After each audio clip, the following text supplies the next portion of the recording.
Coming up on the pod, a fairy tale ending for Aubrey and heartbreak for Jonathan.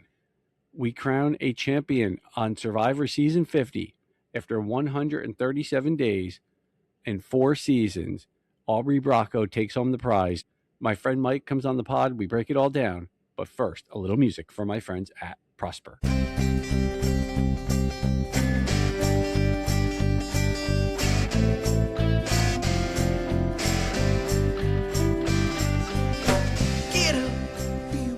All right. Hello, and welcome. Following the finale of Survivor Season 50, we have crowned a winner, and here to talk about it all, my good pal Mike. Mike, how we doing tonight? Listen, Kevin, I think it's a mix of emotions. I mean, first of all, I can't believe I came on this podcast preseason. I didn't expect this much, but I've absolutely been loving it. And, it's not been my favorite season in the world. I think there's been a lot of, as we've said, like a lot of critiques that I think could have been better. End of the day, I love the show, and I'm critical of it because I know how great it can be. I'm happy for Aubrey. I will say this, like, I don't think she's the greatest winner in the world of the new era. I don't think this is her best game she's ever played. But at the end of the day, when it came down to who was left in that final, I was rooting for Aubrey. It's bittersweet. It's hard to see it go, but I'm excited for what's next. The open era. We'll see what happens there. But Whatever the heck that yeah, means. whatever it means. But listen, I think we got a finale that had some highs, some lows, and that as was this season. I think I we'll talk later about where we rank this season. I don't know, but it's coming on. But I will say I've had the most fun talking about it with you. So it will always be the season 50s where we got our start talking here, Kevin. So it's been fun. Yeah, I think you hit on a couple of big things here. One, the thing Survivor always delivers is you really don't know what kind of season is going to be going in. And for all the talk about what a joyful season we were going to get, a very angsty cast. Ooh, And, yeah. at the end of the day, I happen to agree with you. We could kind of go back and forth of whether, where Aubrey's win ranks. But, from a standpoint, was it satisfying to see her join a very short list of people? Only her and Boston Rob have ever won in their fourth attempt. Mm-hmm. Not too bad.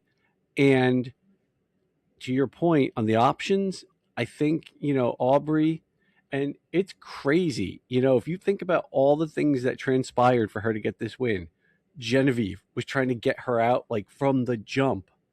She almost goes home during the Coach and Chrissy vote. If Sari doesn't find the coconut, she's out.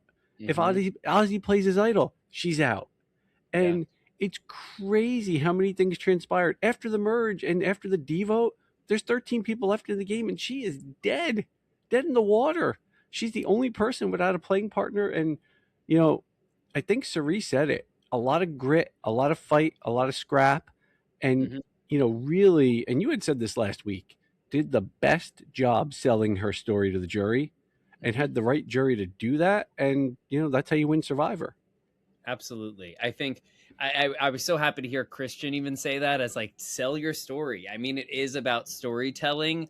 I think, it is funny. Like I think early on, like I have my Genevieve for those who aren't watching and just listening. I got my Genevieve vote like before the season started. There was a little pop-up in New York City where I got to experience the Survivor 50 and I got to vote for my winner pick. And my early on winner pick was Genevieve. And I think that relationship with Aubrey for me really kind of soured my opinion on Aubrey early on. And I think, like you said, luck played a really big part of Aubrey's game this year. Lucky that she and that tribe never went to tribal council. Lucky she got swapped onto a tribe that then also didn't go to tribal council. Lucky at the blood moon of all the people she was put with, it was with Genevieve to get out the person who was targeting her the most. And then on top of that, being with two other people that wanted to vote out Genevieve. I think when you literally place the entire first half of the game pre Blood Moon and earlier, a lot of it for Aubrey was luck. And listen, I don't want to discredit. I think hearing a lot of the exit press, but again, it is how you sell it. And she's selling it really well. I mean, saying that she knew she had to come in and not get too close to people because when you, she said something today that I was like, you know what? She felt she really lost in Kalrang because she managed to get so close to people that use that when you betray them, they they want to respect your game, but they're genuinely mad. They feel hurt because you got close to them and betrayed them. Whereas she needed to find a sweet spot this time to not get too close to people, build relationships, but when you do screw them over, they will still want to give you their vote. And she did that. So, I mean, listen, I think we can critique her game at the start. It was definitely lackluster. I think anyone will say that. I think in terms of if we're calling her, I've been seeing a lot of people, and it's funny thinking of this as the new era. I mean, it is technically the cap of the new era. I mean, we'll have to. I want to have a podcast to this summer on the off season, Kevin. I'm just ranking even just like the new era winners because I Yeah. don't know. I don't think Aubrey necessarily ranks in the top half, if I'm going to be honest. And but I have to say, I think her best move at the end of the day, she had a good like she was great at storytelling at Final Tribal. She was great at relationships. She really did maintain good relationships with everybody on the jury. She sold her story and she went to the final two with the right people. Yeah. And and sometimes that's all it takes. Go to the final two with two people that you know, and I give her the credit. She knew from the Ozzy vote, you weren't going to win against Ozzy, you weren't going to win against Sari, you weren't going to win against Tiff. And I mean, not I do think she might have still beaten Rizzo, but even at Fire, the fact that she stepped up, she won final tribal against the three men and for final immunity against the three men, and she made a logical decision to say, I cracked up when Joe's like, thank you so much. Uh, she knows you're a layup, Joe. No offense, but bring Joe with you. And she was smart enough to recognize that Rizzo's game had the most parallels to her. I think she knew right there, I want to sit next to Jonathan and Joe, and she did that, and she's walking away to $2 million richer. So I give her credit. It's not a glowing resume, but at the end of the day, she did what she needed to do to win, and good on her. Yeah, I think you hit all the right points. She woke up and realized on the Aussie vote that if she could survive that vote, there was a pathway for her to get to the end. And I give her a lot of credit because, she survives the Aussie vote and convinces Joe to go against Aussie. Like, that was no small feat. Mm-hmm. And then going into that Final Four challenge, and I was thinking about it afterward. We've seen this go both ways. In second chances, Jeremy and Spencer knocked Wentworth out of the game, and Wentworth would have won that season, just like Aubrey this year. In David versus Goliath, Mike White could not get Nick out of the game.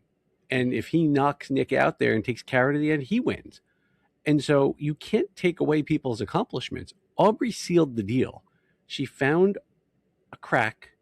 She survived long enough to exploit it.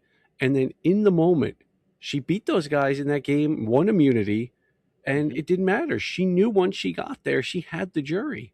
And yeah, you could say, well, she had Sari politicking for at Ponderosa. And, it was funny because I rewatched the episode today, and I was almost laughing because after the Sari vote, Tiffany was so mad at Aubrey, wouldn't even talk to her, and then ends up voting for her. Mm-hmm. And so sometimes, the game and the jury come together, and it happened for Aubrey. And I think Jonathan, when he looks back, will know that. I think he will know he played the game, but he didn't seal the deal. And when you are the front runner, you have to seal the deal. Yeah. And I think it's a lot of relationships. I think weirdly enough, I saw something today and it's kind of hysterical. There are the Jonathan fans that are saying he was robbed. He played a stronger game than Aubrey. But here we are. And as somebody who did love Aubrey, but also really loved Michelle played a better social game, had better relationships, and people wanted to vote for Michelle. They didn't want to vote for Aubrey. And it's very much the same. Like Jonathan, I think we got a very watered down edit and version of what Jonathan was. I think the people on that island, I mean, when you think about it, 8-3, and the only three people who voted for him to win were the three people who were in his alliance. Um, no one wanted to vote for him. Yeah. So I think he just rubs people the wrong way. And I think Aubrey is smart enough. Like, usually when you see these challenge beasts, like, people don't want to bring them to the end. People wanted to bring Jonathan because I think people probably had that read that like nobody wants to vote for him. So I think at the end of the day, like, it was a smart decision by Aubrey to bring him. And it's that whole Ponderosa aspect, which I want to talk about, that final tribal. It was such an interesting tribal. I think you said this cast, I genuinely believe, hates each other, most of them. I think there's just two sides that just truly do not get along and see eye to eye.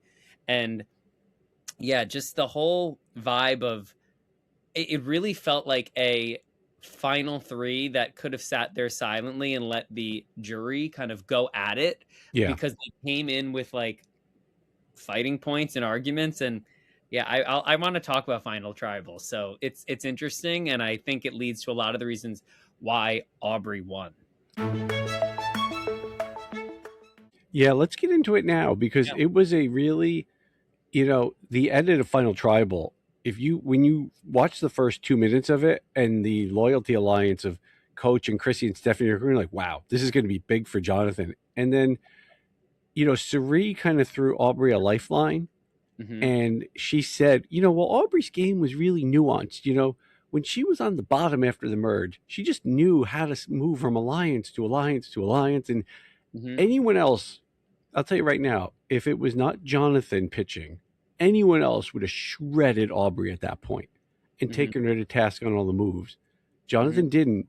And Aubrey grabbed that lifeline and took off. And from that moment forward, it was Tiffany to the rescue. It was Dee to the rescue. And it was Ozzy to the rescue in some regards, right? And so, yeah, I mean, let's get into it and unpack it because that tribal was wild. It was wild, and I think you could just feel I could feel the tension through the screen. Joe looked uncomfortable a few times. There were a couple. Joe's a big guy. There were a couple times where you could see him pulling his shoulders in and rubbing his knees, and he looked very uncomfortable. Very. I think for Joe, to me at least, it was clear that nobody was voting for Joe. And I think Joe knew that. I think in even exit press, like, he's sitting there and obviously it's between Aubrey and Jonathan. And I think, and a lot of times when it's a 3-person final tribal, there tends to be that one person that is like, I know I'm not getting anything. For Joe, that was twice almost. But I will give my flowers to Joe later. I actually gained a lot of respect for Joe this episode. I'm not going to lie. All right. I'm going to hold you to that. Yes, I will give Joe his flowers. But I think Joe, what was really interesting was the whole Tiffany, like there was a question towards Joe, and then like it was Tiffany cut it off because Tiffany wanted that answer about Joe. You are the kingpin here of like the major turning point of, were you swayed by Aubrey during the Ozzy vote, or was it? And he did admit, and I think that signed it right there. As soon as he said, yeah, Aubrey convinced me, it was like, done. I was shocked Jonathan didn't reach over and like strangle him, because I think that was also a nail in the coffin. But I'm not gonna lie, I think before the tribal even started, I think it was decided.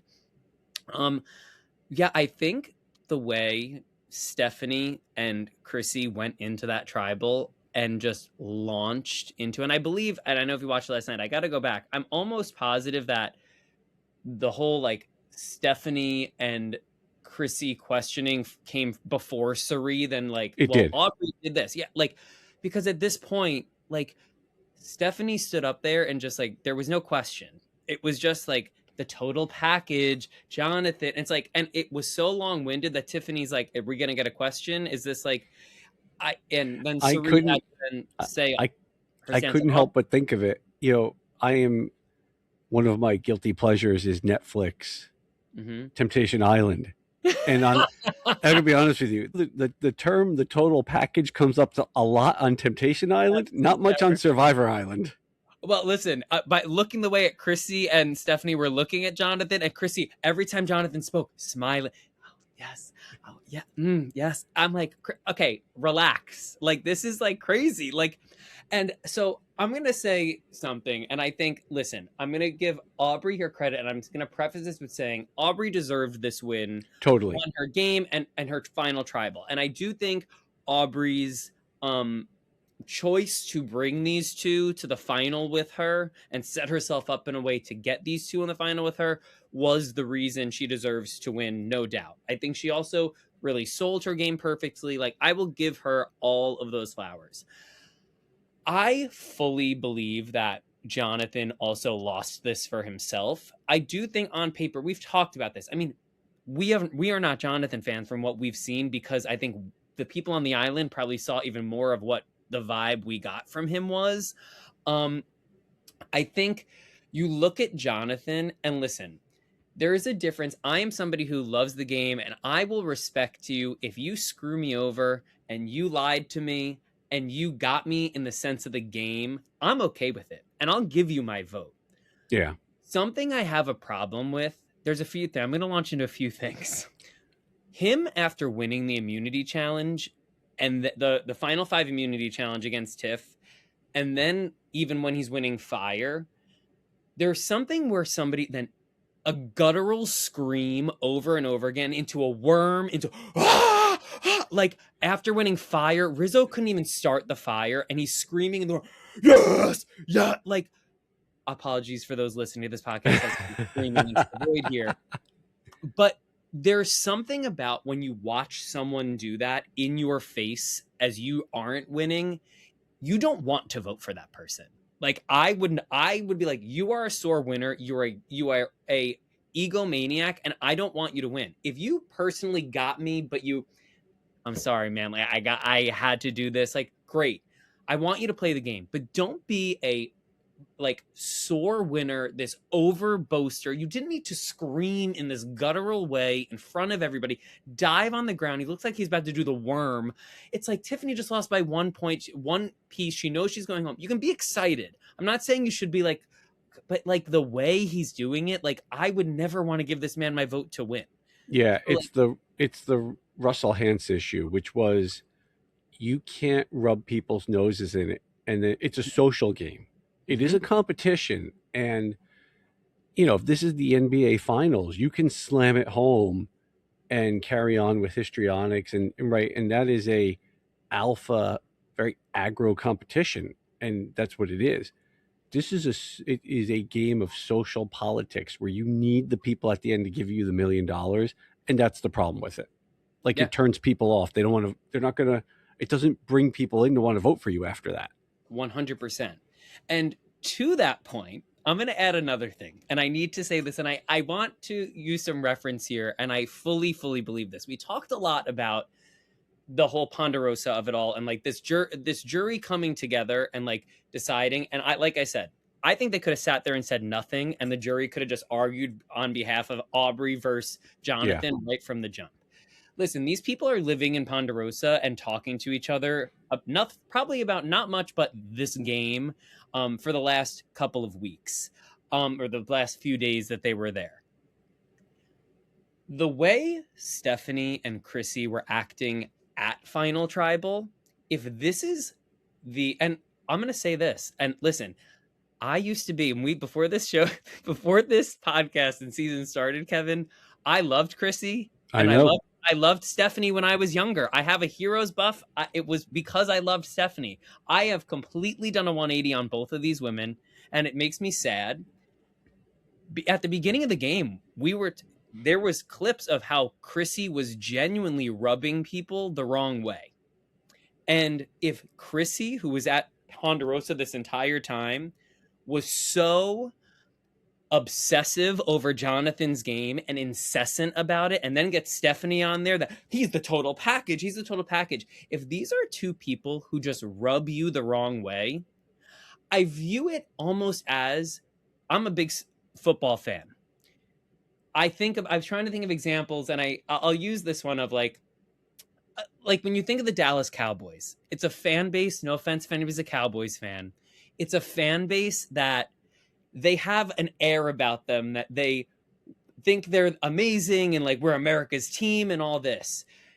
And at the end of the day, if you're not a Cowboys fan, you don't want them to win because you don't want these fans to get a victory. To me, Chrissy and Stephanie, who were rubbing everybody in the jury the wrong way, these other people are like, well, I'm not going to make these two happy. I don't want them to win. So to me, Jonathan was their team, Yeah. and people who were living with them are probably like, oh, these two are annoying as can be. They are incessant over this man. I don't care who's sitting next to him. I don't want to witness these two win and then rub it in our faces. Because today, listen, if I was sitting there and on jury and I'm like, these two who I cannot stand right now, who have been acting on a high horse about the game that they play, their guy is winning. It's like their guy it's like their team winning the Super Bowl. And you don't ever want to be sitting next to a sports fan of a team, of a fan base you can't stand, because they will never let you live it down. Stephanie be posting today, the total package, Survivor fit. I'd be sitting there like, I don't want to give this. So I actually think that Chrissy and Stephanie, in a way, almost cost Jonathan the game just as much as Jonathan's own attitude cost him the game. I really believe that. Yeah, I think and again, to be 100% clear, we're not taking anything away from Aubrey. No, I'm going to preface that 100%. And honestly, this is Cinderella story kind of stuff. Aubrey showing up after the edge of extinction. She's not quite Cerie with the heartbreak, but she's close. Yes. So we're not taking anything away from her. Yeah, I wanted to make sure to preface, 100% nothing to do with Aubrey, and her journey definitely far exceeded Jonathan or Joe's. Being this is their fourth season, she sold that. And you want to represent 50 with that. So yes, I'm saying all of this as a nothing to do with against Aubrey. Right. But you're right. And Jonathan, who did not do a lot of exit press, said as much in his interview with Dalton Ross. He said, the problem was they were pushing so hard. The other side pushes back just as much. And really, when you get a wedge like that, you can't make your tent bigger. You're going to get your 3 votes and that's it. Mm-hmm. And you know what? And I was listening to, I don't know if you listened to, Rob has a podcast, Exit Interviews. There was something really interesting about Rizzo's. Interesting. I did not hear that. Okay. So this is actually one of my favorite anecdotes that I absolutely loved. And I think it says a lot and it will harken back to something we talked about. And Rizzo's basically said, like, obviously the last one on the jury, when he arrived at Ponderosa, in his mind, he actually was considering voting for Joe to win. Wow. Because he did say the show heavily under-edited like our relationship. Like, I really had a great relationship with Joe. Rizzo shared before, he has an autistic brother. In a secret scene this season, like he was crying to Joe over how much he thanked him for what Joe did for Eva, and it really inspired him and his brother were watching it together. So they had a really great relationship. So Rizzo went to Ponderosa, and when he arrived, he said, I immediately knew that it was two sides going Aubrey or Jonathan. Wow. And he goes, so I knew right there that if I wanted to have an impact on the game, unfortunately, I can't give a vote to Joe because it's going to be like a into the void vote. Like it's not going to matter. And so what was interesting is he said, what sold me on Aubrey's was obviously her final tribal was a good one. He said, but I thought, one, her overall story, I can't say that didn't sell it for me as a Survivor fan. He then said, which was my favorite, he goes, and when I broke it down, Aubrey had less pre-existing relationships going into the game, and that kind of influenced me. Which to me means this Zoom alliance came up. Wow. And I think a lot of people were not happy about, and all the Zoom alliance all voted for him. So I think a lot of people were like, we're not supporting this because you all pre-planned this season before we even got out here. And I think it's unspoken. The show's not going to show it. But I think there was this unspoken thing of, we don't respect what you did before the game, so we are not giving you the money. And Aubrey did this on her own. She made it there. She went between groups. She did what she needed to do. And I think that's really a big aspect of what it also came down to. Yeah, clearly you're right, because that division between the sides was so obvious. And to your point, I was surprised Rizzo went against Joe and Jonathan. It seemed like he was voting with them. I was Hmm. surprised Tiffany got behind Aubrey. It seemed like she was really angry with her. I honestly, I was even surprised that none, when they were doing the lead up, it seemed like Emily was with Joe. She was advocating for Joe was controlling the votes, and all three of them went for Jonathan. So I Hmm. think you're right. It was very much it was probably, to your point, days and days of just arguing about this. And Yeah. it was, decided before they even got there. 100%. I fully believe that. And listen, it's not to discredit, like we said, like Aubrey's final tribal speech. I think it's really great. Like, listen, do I think Aubrey's first half of the game was necessarily intentional? I don't necessarily know. But I do think once you've gotten to the second half of the game and you have the time sitting on that island to craft your story of, okay, how can I reframe what I did? It's like when you hurt somebody's feelings, like, okay, how can I reframe what I meant so I don't get myself into deeper trouble? It's like, okay, like she can craft. Nobody else knows what she was doing. So, oh, I was just playing low and I didn't want to get that close to everybody. It's a great reframe. It's a great Yeah. reframe, and that's part of the game. So, you know what? She absolutely deserves it. She brought the right people there, and I give Aubrey a lot of credit. And I think we're here to talk about all the things that why tribal went the way they went, and I think there's a lot of factors of somebody wins just as much as, like, listen, you say Aubrey lost in 32 because she did anger people and Michelle picked up on that slack. It's a pull and pull on each side. So I just think it was a really interesting final tribal, and I I almost wish they had the one person at a time standing up and being like, rather than the open jury conversations. Um, I'd be interested to see that moving forward. But yeah, I think a well-deserved win by Aubrey when it came down to the final tribal. And I think bringing Jonathan there and Joe was her best move. Yeah. One more thing on Jonathan before we, kind of move on a little bit Yeah. here, because I was thinking about it, and I know Jonathan feels like he played the best game, and I know he feels like he played as good a game as he could. Mhm.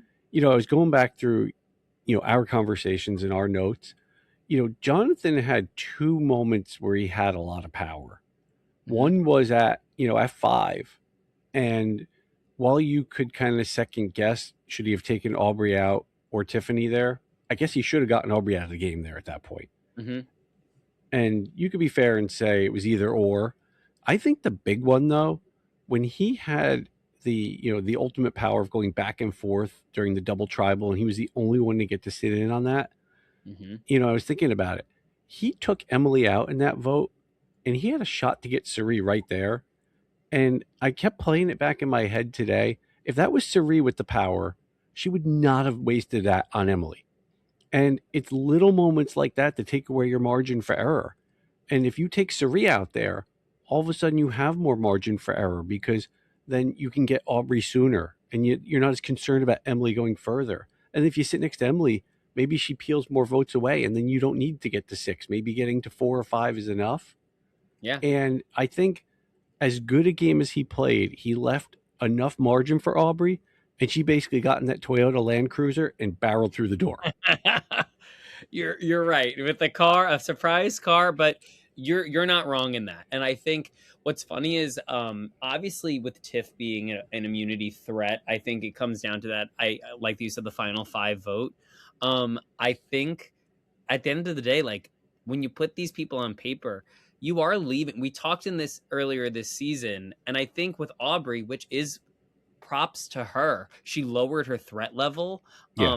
I think even for us, listen, Aubrey is when at the start of the episode when they were reviewing Aubrey's statistics. I mean, this is Aubrey's 4th season, and it's her out of 4 seasons, her 3rd time in the top 5. It's Like crazy. it's a big deal. Like that's like listen, we can say what we want about Aubrey's game. It is very impressive to play this game once and make it to top 5. To make it 3 out of 4 times to the top 5 is very impressive. I mean, it's not a fluke. So, I think we said how nobody wants to sit next to Suri. Everybody will want to crown Suri. You want to vote out a one-time player in the new era. If you get rid of Aubrey, all 4 of you who are left are new era players who have played once. Yeah. You're giving Aubrey somebody who's played her 4th time. She has unfinished business from multiple seasons. And at the end of the day, I do think her story, listen, she talked about it. When it says to describe your survivor journey, everybody else only has one season to talk about. She's Right. talking, I started as a nerd on this. I had a panic attack day 2. I played 176 days. That is impressive. So I do think they made a mistake getting rid of Aubrey or getting rid of Tiffany instead of Aubrey in that final 5. I think, and to Aubrey's credit, she downplayed her threat level and she had a way better story than I think Tiffany would have won, no doubt. I mean, the jury loved her and she would have deservingly so won. But I think you underestimated Aubrey. And I think, to be honest, they thought they could beat Aubrey in a final immunity over Tiffany. Yeah, they were And right. They Tiffany she reminds me so much of Ozzy. She's so good in these challenges, but you got to seal the deal. And 100%. Jonathan was out fast. Oh, I loved seeing that. That was my favorite part. All right. Mind if we spend a few minutes on the third leg of the final tribal? Let's do it. So I'll start with this question. Is Joe Amanda Kimmel 2.0? Reliable alliance partner. He's good in challenges. He is great in the tribal stage. Maybe not so good at building the resume and making the case to the jury. Yeah, I mean, it's really interesting when you look at the 3 people who have been to Final Tribal twice and lost. I mean, they're all very different. I mean, you've got the Russell and Amanda who are the only 2, and now you have Joe. And Joe, I think, I wouldn't say he's an Amanda. I mean, Amanda did get 3 votes in Micronesia, and Amanda, I believe, got 1 or 2. I gotta remember back in China. I gotta look back. I'm not positive, but I think she got a vote. I think I wouldn't say he's like an Amanda. I mean, I personally prefer. I like Amanda Kimmel. I like Amanda too. She was one of my Here's what I'll favorites. say. Amanda had a. Okay, this is what I will say about Joe versus Amanda. I think Amanda was incredibly bad at Final Tribal both times. I think she had a poor showing at Final Tribal. I think if she showed up to Micronesia and had a stronger tribal, I was just watching clips of it today actually. And she owned her game a little bit more and was less apologetic all the time. She could have possibly beaten Parv. I think it's very possible. I think Joe was dead in the water upon arrival to tribal. I think Amanda is better at the overall game, but was terrible at final tribal. I don't think Amanda was a layup being brought to the end. I just think Amanda couldn't ever close it out. I don't think Joe got onto like the playing field at final tribal. I think he got lost in the parking lot, and I just think he didn't have a game to present. I think Amanda had games to present. She did that incredibly poorly. Big difference there. So I think it's a big difference. I think Joe didn't have the substance to give, and Amanda just had the stuff to give, but dropped the ball. All right. Another question about Joe here. Does the phrase Jotation stir any emotions in you? Now listen, depending on who you ask, Kevin, it could be deemed as like it was a low blow by Serene. A low blow. But I loved it. I loved it. It was amazing. It was hysterical. And I mean, it was true. She must have been fed up. Oh, she was so over him. You could just tell she's been so over him. She was just waiting to like unleash. And listen, I just think he is clearly, listen, we've said it before, and I'll say this. I really loved seeing him with his wife. I loved him talking with Aubrey. And I do think, and I'll say this, listening you to his promised me you had some flowers for Joe. Yeah, I'm going to give him some flowers. Listening to Joe's exit press, he's a really stand-up guy. He's he's doing exit press, unlike another contestant who lost in the final tribal. He's actually deciding to speak and acknowledge and acknowledge why he lost in the relationships and not blame other people for convincing juries and such, how Jonathan has been doing. But I think Joe is taking it on the chin. He's just like, "Hey, listen, I I made it to the final twice. I'm really happy about it. I am so grateful I had this experience twice. I've met so many people. I've learned a lot about myself. You know what? Good on him. I mean, he's really anybody could have came into that final being embarrassed about what Suri said, and like he could be talking badly about Suri. He's not. He genuinely seems like a really, really good guy, and he was happy for Aubrey in his exit press. Like, listen, give the man some. I'll give him that. I said this before?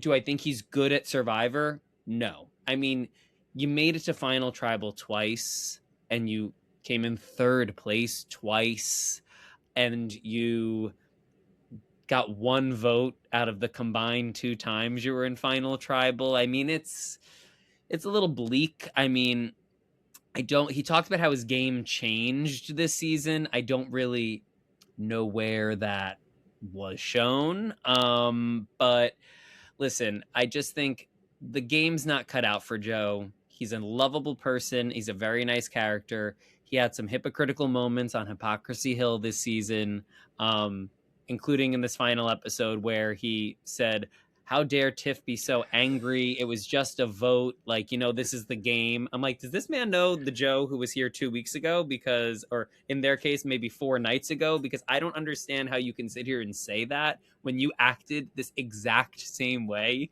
after the Stephanie vote out. I don't understand. I don't. So listen, in the game, he's just not cut out for it. He's not. So I wish him the best. He seems like a really nice guy, and I give him credit for his exit press. But I think do not return to the game, Joe. I'm sorry, sir. It's just not. I don't think it's the game for you.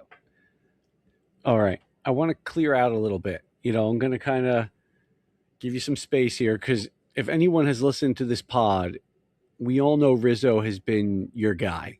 I know. And, I want to give him some credit just right off the cuff because playing back to back on 10 days rest and basically going 25 days each season is, Yeah. And you could tell he looked, if you've ever seen the show Naked and Afraid, the contestants of that show look like they've been starved by the end of it. And Rizzo, I mean, visibly, you could see he's a tall guy and he looked just gaunt and really thin. And it was, it's difficult to see that physical toll get taken on someone. And I give him credit for lasting as long as he did. Yeah. But I want to clear out and let you give some thoughts on Rizzo, how you thought it came to an end for him. What did you feel when you saw him have to confront fire again and ultimately, run into kind of, and we'll get to the awkwardness of the live show. That was strange. I was like, spoiler alert. But he lost the fire.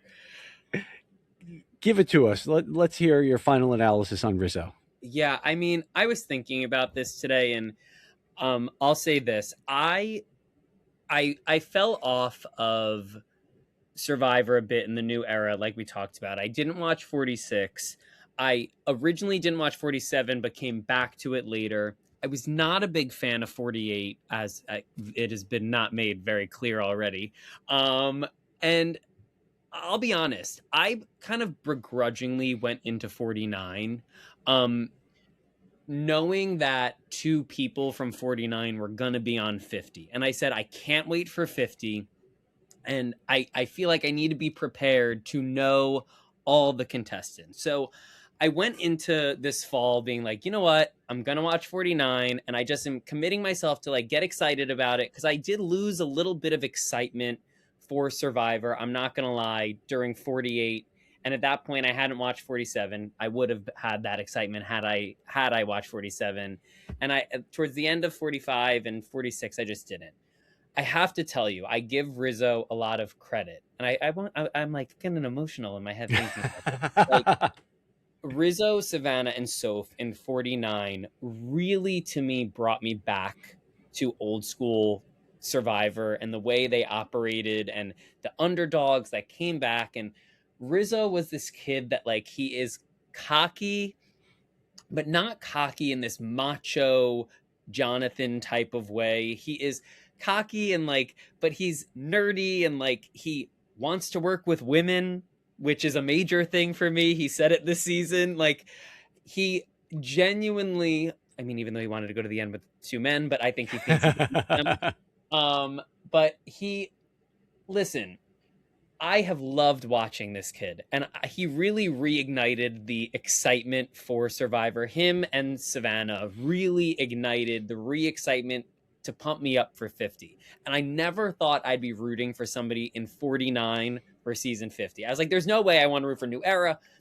I have genuinely gained even more respect for Rizzo this season.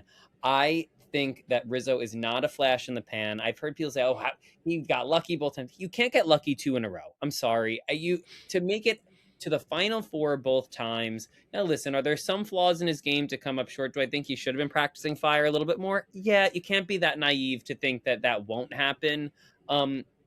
Especially now, not that he had that much time to train. I know people say he had time to train on the island, but when you're also starving and you're worrying about other things, and, like, yes, he should have stepped up and picked up a machete and tried a few times. Maybe But once or twice. maybe once or twice. But listen, I think Rizzo was very strategic throughout the season. I think strategic on the Charlie vote. I think he was strategic on aligning himself with Cirie, and they made a lot of really fun and great decisions together. Seeing him work with all these big people. Listen, he was not liked right out the gate in his tribe, and he ingratiated himself with these people who are old school players. And we talked about it. He had that Russell Hantz effect going in of, we don't know who you are. So I don't want to, clearly you're on 50 for a reason. So I don't want to, like, give this kid a chance because I just don't know what he's capable of. And he broke out of that and made it to final four. I mean, listen, we will see Rizzo again. I think Rizzo is, people don't like that Rizzo is saying, and I can understand there are moments of people go, ugh, when he's like, I'm a legend. I came into Survivor 50 as a legend now. And, like, I don't think people who, especially at that point, didn't see season 49 hate to see this kid call himself a legend when you do have somebody like Cirie and Ozzy sitting on the bench. But you know what? Rizzo is a legend of the new era. He is. And he's one of the best new era players. He's one of the best new era personalities.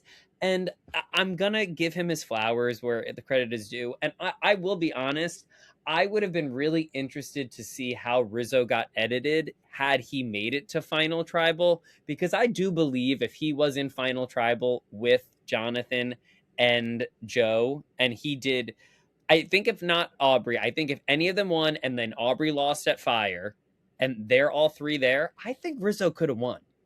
And I actually would have loved to see how they edited his decision making a little bit more, because I think he was very pivotal in a lot of the decision making this season, but they didn't show it as much. But I give the kid credit. 2 fourth places in a row. The kid likes to make history. He's making history, many reasons. And I think he will come back now that he has some time to actually watch himself before he played again.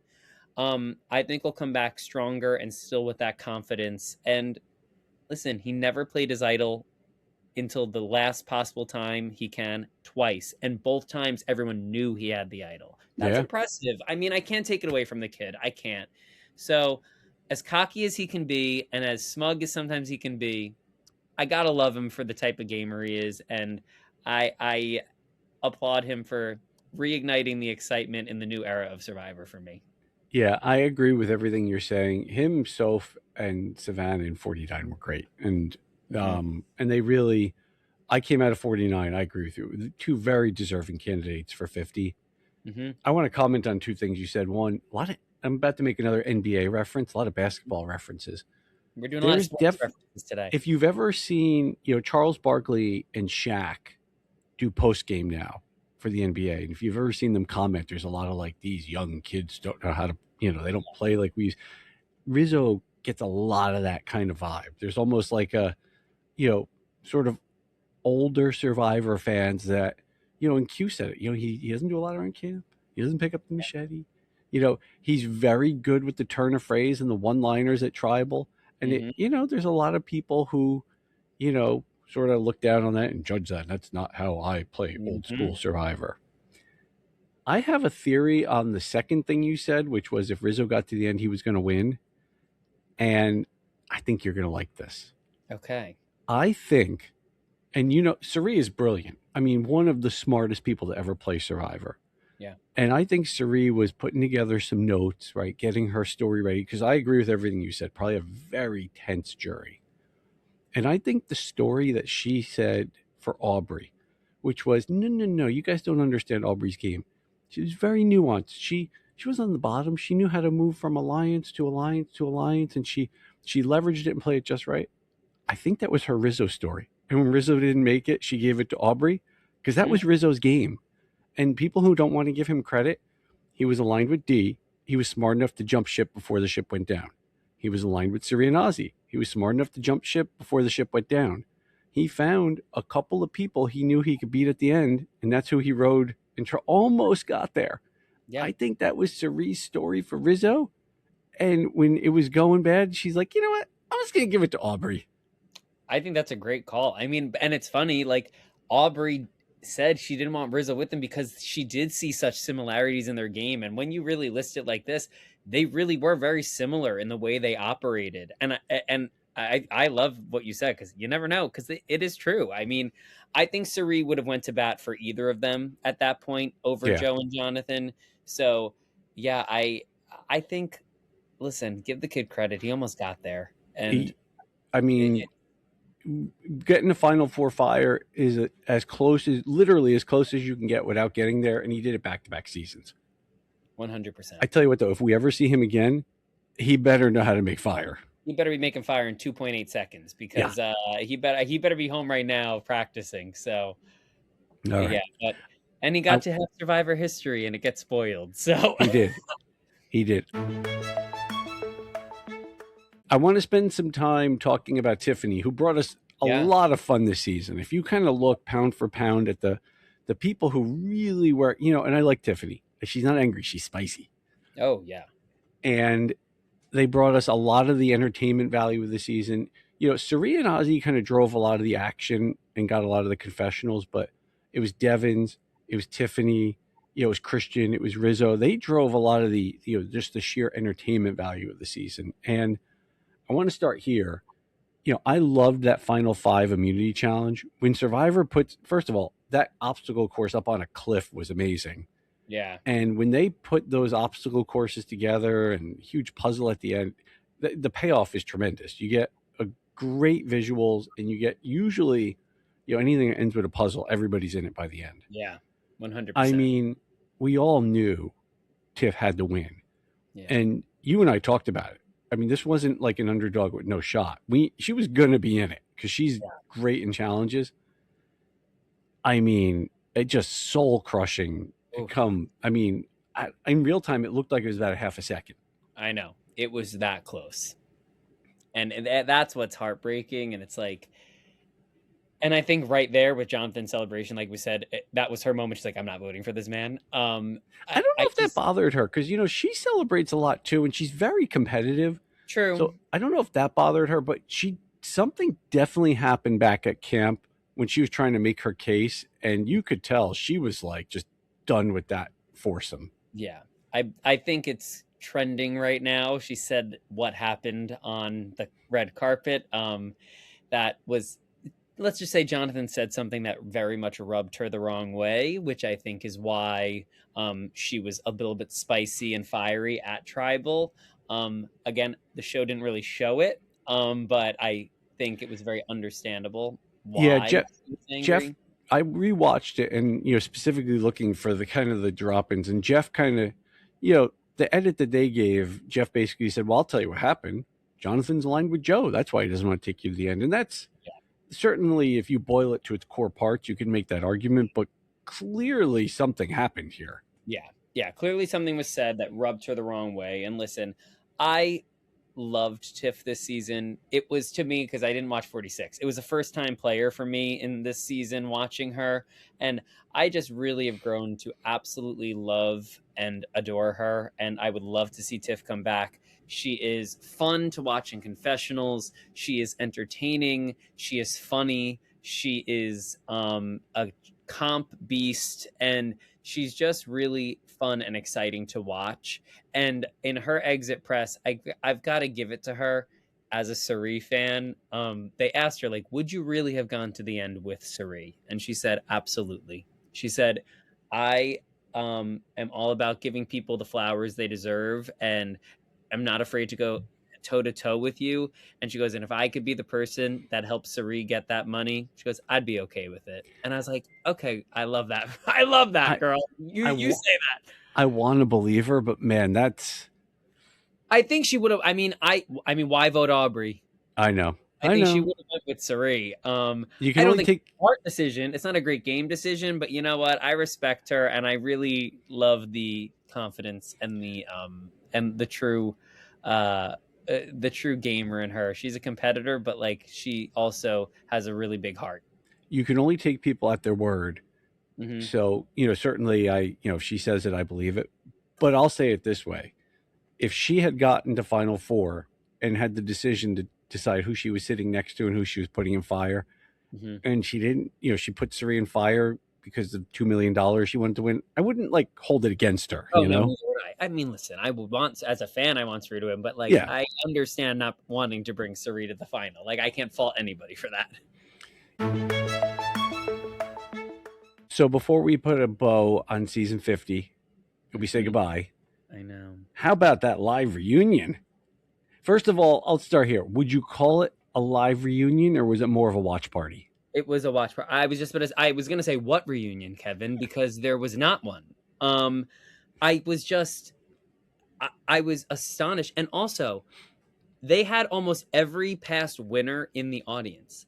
Why do we not see them once? Why are we not getting a close-up of Michelle Fitzgerald sitting in the front row? Right there. We're getting Aubrey winning this game, who her entire story this season was also talking about her loss to Michelle, which has been this talked about cultural moment in Survivor for 10 years. And you're not going to show a friggin' close-up of Michelle? Yeah. Like, I want to even get Jeff in the audience. Michelle, what do you think about that? Like, come on. Yeah, like, huge miss. It was a major miss. And then also, usually in the old school live reunions, like, it was still the reunion that they now have been doing on the island was happening live. Like, hey, so Genevieve, what do you think about Aubrey's win? We didn't even hear from that. I would have loved to hear what Genevieve thought about Aubrey winning. Like, let them talk to each other. There was zero reunion. Zero. Yeah, I agree. Do you think it was because of all the drama? No, because I mean, at that point, like, it was still, like, it within the time slot of 11. Like, I just think they slotted more time with like the between commercial break, like, interviews and all that, which was the one part of the drama. But like, which we'll talk about next. But it was just, to me, lackluster. I think they timed it out poorly. They brought all these incredible people here. I'm sitting here today on social media, like, that person was there. Vesepia was there. This person's there. Like, you have all these winners we haven't seen in years. This is supposed to be, but it's very on par with this whole in the hands of the fans theme. This was not in the hands of the fans. I hate to say it was. You're saying it's a celebration of the 50 seasons of Survivor. Celebrate by bring out every winner, past winner. I know it's 50 of them. Put them all on stage at one time that was there. Read out all the names. That will take you about 2 minutes. Take one big photo. Get together. Like, that's epic. But they didn't even pan to the camera. Pan to the audience. Here's all our past winners. Jeff didn't even acknowledge they were in the audience. Yeah, that's a great point. It was wild. Like, in the hands of the fans, I was tearing up with Sari walking out and talking about her experience. If you're here to celebrate Survivor, what are we doing here? I'm not even kidding, Kevin. I sat today, I go, maybe are they like filming a special, like 1 hour special, that after they were done filming, they're going to bring out all the winners and maybe we'll get a like something released on Paramount Plus. Something. Because I don't conceptualize how they can bring all these people here and do absolutely nothing with it. I don't understand. And I I don't think that's happening, but like it's crazy to me. It really is. totally agree with you. I also, for In the Hands of the Fans, we were very quick right at the top to thank Zach Brown, Billie Eilish, Jimmy Oh, Fallon, and of course, Mr. Beast. But no reference at all. They did a huge promotion with tie-ins with idols in all 50 states and grand prize winners flying in, and the fans were going to be there. No mention of anybody who was there none. from that. I didn't even think about that. I did not Yeah, even think, there's our 50 state winners who won. You are so they were right. somewhere in the back row. Yeah, literally. Oh my god, they're in the trunk of the Aubrey's car that she won. Speaking I, of the car, could they have made her run further? I mean, I felt sorry. Aubrey, you just completed your life mission of one survivor. I think she's still running. Literally running out the door. I mean, it. I mean, it was. Yeah, I just was, and I mean, may as well talk about it. The flub Yeah. Oh, was it's so the bad. spoiler was just truly unreal. I mean, listen, I'm glad it was the fire making and not like, congrats Aubrey for what that would have been more than anything I, insane. I just want to know what, I mean, it's live TV and you're playing the episode for the audience. What is Jeff doing? Yeah, he said, I saw this morning, he basically said like he was not watching along with them. When they would go, No, he would go no back. Yeah, fooling. no way. I mean, who is to blame her though? Like, why is production even sending Rizzo out? Like, who's I know. backstage? They hold it. Like, what are we doing? It was just wild. I mean, Rizzo was like, this is weird. well, and I do in a way. Listen, I mean, end of the day, like it was. I actually felt kind of bad for Rizzo because that moment of him being able to talk about it, I was sitting here listening to when it first started. I go, "This is weird. They're bringing Rizzo out." Really weird. Yeah. I literally, I looked at my boyfriend. I'm like, this isn't a good sign for Rizzo. I go, why are they bringing him out? I go, it feels weird that they're talking about this. And then all of a sudden, then Jeff goes like, I could see Rizzo started feeling uncomfortable. Jeff started alluding to like, don't you wish you practiced fire? Like, Yeah. and I go, why is he saying this? And then he goes, and take a seat on the jury. I'm like, I couldn't believe what was happening. I look at my boyfriend. I'm like, did he? I go, did we miss the fire? Did the feed cut out? Yeah. Glitch? I was so confused. It It was was weird. it was wild. It was, and It was wild. Jeff, he tried to laugh it off, but it was bizarre. No, it was. And listen, Jeff afterwards had to handle it like. I mean, there's no way to like acknowledge it besides joking about it. I mean, he has to own up to it. I mean, what are you gonna do? Say it didn't happen? Like, and say, oh no, I didn't mean that. No, you have to joke about it. Listen, Jeff, that was quite the flub. It's very on par with Jeff lately this season between the rapping and like everything. It's just like, Yeah. Jeff, what are we doing here? So yeah, it was kind of a very much a nice little symbolic way that this very much anticipated live finale to celebrate the fans provided us with a non-reunion and a spoiler of the episode midway. Yeah. There's Crazy. almost part of me that thinks Jeff kind of did it on purpose because he doesn't want to do another live reunion and is Oh, like, wow. maybe it'll mess it up so we don't have to do this and let's just do the production on the island. I Because like that conspiracy theory. I'm sure it's out there. I'm not the only one who thinks that. Three more quickies. Yes, One, real quick. what do you think of Camilla and Charlie on White Lotus? I think what a gift to be placed on the starting tribe with Mike White. Originally, I love the choice. I think it's gonna be fun to see. I love Camilla, and Camilla's great. I thought Charlie was kind of a interesting choice. and listen, it all depends. Are you gonna be like Natalie and Carl walking in last season that they just literally walked to a table and sat down? Or are you going to be like Angelina and Kara who actually have lines and are communicating with the stars? So at what capacity? But I think Camilla and Charlie could do a nice job. But you know what's funny? And it is, I think, yes, I was thinking about like why those two. I was like, why of everybody? And you know what it is? Number one, they were all in the same starting tribe. And number two, I think they were sequestered together. Yeah. I think when he started writing White Lotus, like he said, I started writing it while I was in sequester those days. If he was sequestered in a hotel or a resort with Camilla and Charlie, they could have been chatting, and they also could have been like, "Hey, I can picture you two in this scene," and at the pool one day being like, "You two are in it," on a casual conversation. So, listen, good on them. That's a nice reward for them to be voted out early. What a fun twist, and I can't wait to watch. Yeah. Uh, we had a couple of very awkward hugs this season. The Stephanie Ozzy hug during the reunion might take the cake. Oh gosh, it was so bad. It was so bad. I was just like, oh god, like it was just. Stephanie's like, It was weird, and then the shirt was bad too. oh, it was bad. Ozzy That was was not enjoying the moment. yeah, no. I'm like, what is this? A comedy act with the play the idol? I'm like, okay, I mean, Suri. Look, neither one of them has won, and I get it. Suri is yeah, Suri is he's essentially the greatest social player of all time, and Ozzy is not. yeah. But Suri gets an award named after her, and Ozzy gets a T-shirt. I Like, know, what are we doing here? I know. Although I did see a post today, and I don't know if it was true or not, but I saw that like one of the words, somebody zoomed into the award, and like one of the words was misspelled on the award.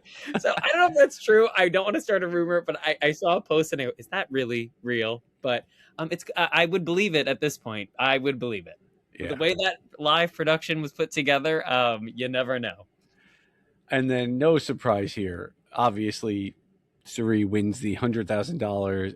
I think it was a perfect way to cap off the season.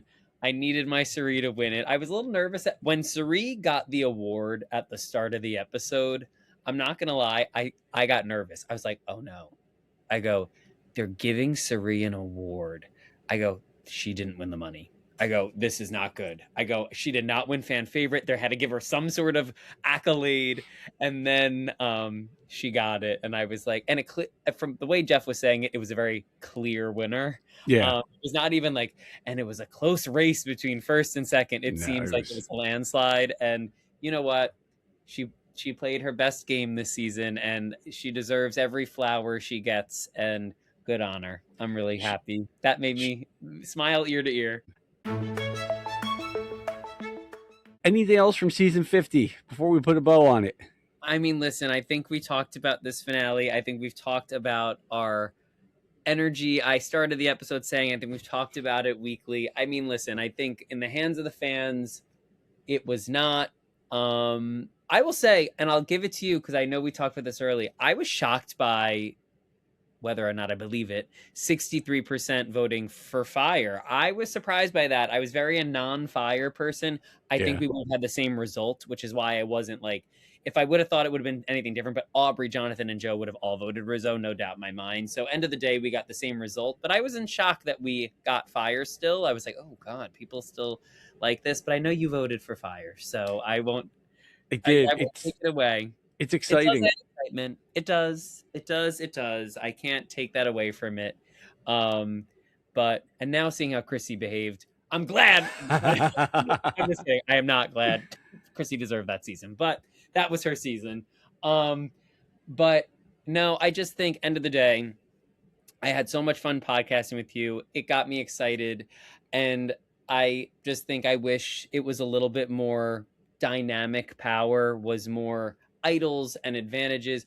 Honestly, what it sounds like the preview for season 51 of we're throwing all the advantages out there. I literally go, I'm like, why didn't they do that for 50? Yeah. I'm like, well, hello, you're doing that now? I go, what do you mean? We're bringing back all past advantages and you never know when they'll pop up. I go, that would have been a great idea to celebrate the 50th year of the 50th season of Survivor. I go, what? Why? They better put an advantage in the bowl of nachos in like the first episode. There better be a full-on like advantage in all the food rewards. But yeah, I think end of the day, we wish 50. I think it was a bit overhyped. But listen, I enjoyed my time watching it. There were frustrations. There was a little bit of a predictable winner's edit for the last few weeks. I called that final Yeah, three a you few weeks did. ago. I called the Aubrey edit a few weeks ago. I just think it started to become a bit predictable. To the point where, honestly, and I know we're talking long here, but there was to a point where, as if the edit wasn't so predictable to be Aubrey or maybe Jonathan, I would have gotten a little bit more let down by Tiff losing that final tribal. But I Yeah, honestly, in my head, the entire time, even with Tiff that close, was like, she's not going to win because there's no way they're going to vote Aubrey out. And then there was a moment where I said, oh my God, if Tiff wins this, Aubrey is going. So she my definitely would have been out. and then Yeah, the backup person who's had a winner's edit was Jonathan. So I hate to say there was moments where it's like, God, I hope Tiff doesn't win because that will result in Aubrey leaving. And the only other option of who I think would win is Jonathan. So I'm like, I can't have that happen. So the edit really kind of twisted the way I viewed the last few weeks. It really, it was an interesting way just the show was developed and then edited. So listen, it was fun talking about the season. It was great seeing some of our past cast members that we know and love. There was great moments. I loved seeing Suri for 12 episodes, and I got to really love and grow to love some of these new era players a little bit more.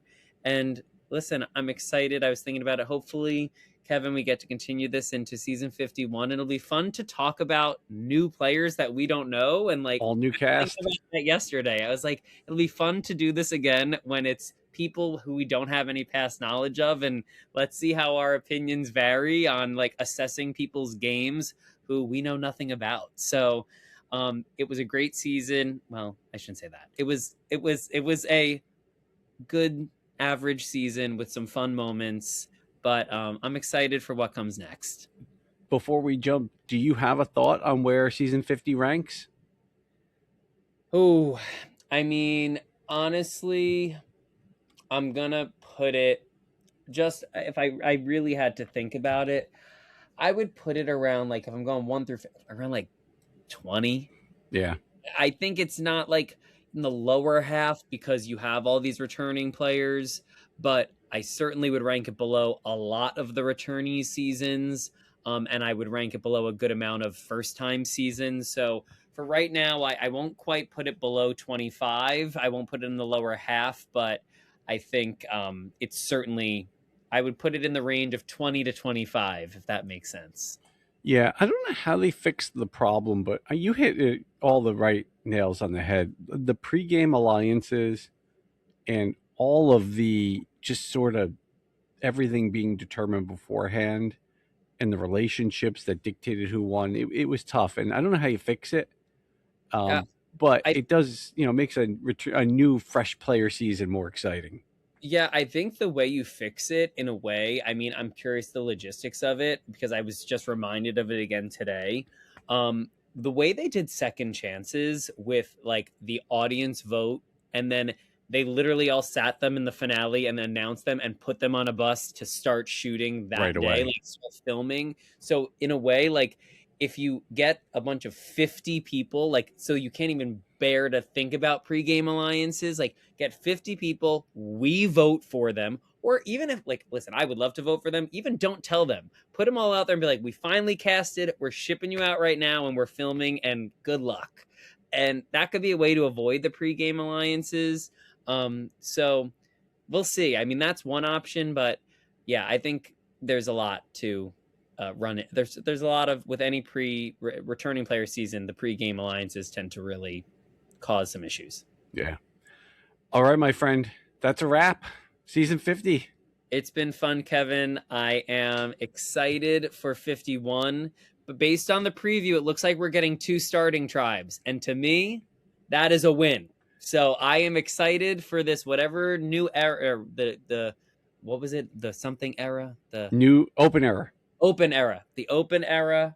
I'm excited to see what comes next, and we might have to hop on this pod a few times this summer before the next season to do some little fun, Yeah, we'll fun have some like, fun. lists. So yeah, we'll have some fun lists and things like that. But Kevin, I can't thank you enough for starting this podcast and sending a text to invite me out on first before the season even started. I can't even begin to tell you how fun this has been. I've loved doing this. My family and friends listen. I've genuinely had the best time. I love talking Survivor, and I love talking it with you. So thank you again for all these fun weeks. It's been great.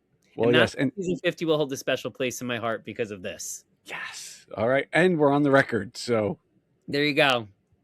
All right, we'll talk to you soon. All right, Kevin, have a good one. Thanks, See you Mike. next Bye-bye. season. Yep. All right, that is it for the pod. That is it for the season. I want to thank everyone out there who listened. We did 16 episodes covering Survivor Season 50, diving to depths that I did not think we could go. I want to thank everyone out there for their support. I want to thank everyone out there for their kind words. And I want to thank everyone out there for their time. We'll be back next season. We'll have some fun in the off season. We'll do a couple of fun things. And certainly we'll be back next season for season 51 with all new players. You can follow me on social media. I'm on Instagram and X. My handle is @KevinsKetchup. And as always, the video for this podcast is on YouTube. I hope everyone has a wonderful summer. We'll see you in the fall for Survivor Season 51. Adios. Bye-bye.